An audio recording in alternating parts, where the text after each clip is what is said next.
विद्यार्थियों, आप लोग कैसे हैं? आशा करता हूँ आप लोग सभी उत्तम होंगे। मैं विनय बधानी, फिजिक्स टीचर, एक बार फिर से आप लोगों के बीच में उपस्थित हुआ हूँ।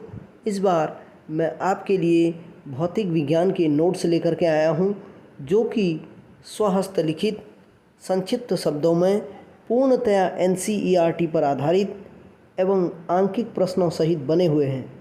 तो लीजिए, आनंद उठाइए इन नोट्सों का, जिससे कि आप एग्ज़ाम में अच्छे से अच्छे अंक अर्जित कर सकें। तो पहले चैप्टर की शुरुआत है विद्युत आवेश तथा कूलाम का नियम। यहाँ से देखिए आप, विद्युत आवेश तथा आवेश के प्रकार, फिर जाके इलेक्ट्रॉनों की अधिकता व कमी, घर्षण द्वारा आवेशन, फिर विद्युत आवेश का संरक्षण तथा कूलाम को परिभाषित किया है, फिर मूल आवेश तथा आवेश की क्वांटम प्रकृति, फिर जाके कूलाम के नियम को परिभाषित किया है और उसका डेरिवेशनल पार्ट को बता रखा है, फिर एप्सिलॉन नॉट का आंकिक मान व विमीय सूत्र, फिर परावैद्युत पदार्थ को परिभाषित किया गया है, और फिर उसके बाद प्रेरण द्वारा आवेशन और चालन द्वारा आवेशन, इसका स्पष्टीकरण किया गया है। फिर उसके बाद हमने कूलाम के नियम का सदिश रूप लिखा है। तत्पश्चात कूलाम के सदिश स्वरूप का महत्व बताया है। फिर बहुल आवेशों के कारण बल बताया है, अध्यारोपण का सिद्धांत।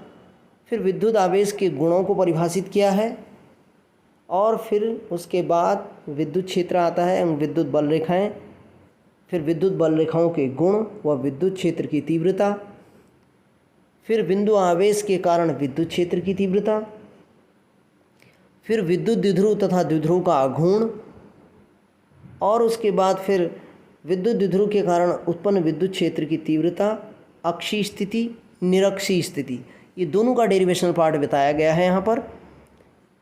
और उसके बाद फिर हमने एक समान बाह्य विद्युत क्षेत्र में लगने वाले बलयुग्म का आघूर्ण बता रखा है। फिर उसके लिए विशेष परिस्थितियाँ कैसी आती हैं करके 2-3 कंडीशन है इसमें। फिर उसके बाद सतत आवेश वितरण, रैखिक आवेश वितरण, पृष्ठ आवेश वितरण तथा आयतन आवेश वितरण का डेरिवेशनल पार्ट बताया है।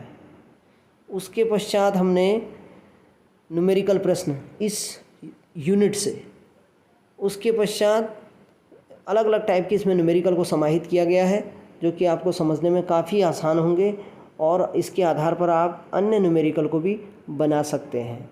तो इसमें अलग अलग टाइप के न्यूमेरिकल हैं, आप चाहे तो इसे सॉल्व करके देख लेना कि कैसे निकलते हैं करके। ये इस चैप्टर के एंड हो गए न्यूमेरिकल। अगला टॉपिक आता है विद्युत फ्लक्स तथा गॉस की प्रमेय, क्षेत्रफल वेक्टर, घन कोण और विद्युत फ्लक्स की परिभाषा।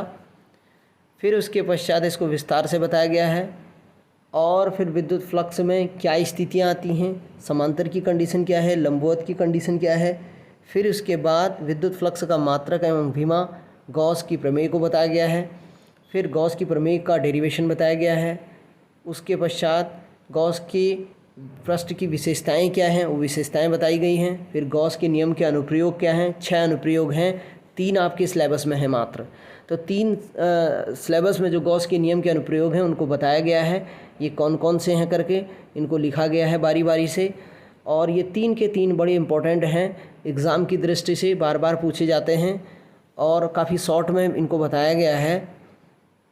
तो इसके आधार पर आप अच्छे से अच्छे अंक अर्जित कर पाएंगे, ऐसा मेरा मानना है। और इसके बाद गॉस की थ्योरम से आंकिक प्रश्न आते हैं, अलग अलग टाइप के आंकिक प्रश्न हैं, आप इनको देखना, इनका निरंतर अभ्यास करना, तत्पश्चात आपको ये अच्छी तरह समझ में आएंगे। मैं ऐसी उम्मीद करता हूँ कि आप इनका अधिक से अधिक लाभ उठाएंगे और अच्छे से अच्छे अंक अर्जित करेंगे। अब जो इसी प्रकार से अगला चैप्टर शुरू होगा, उसके नोट्स भी बहुत जल्द आपको मिल जाएंगे, आप इंतज़ार कीजिए और घर पर सुरक्षित रहिए।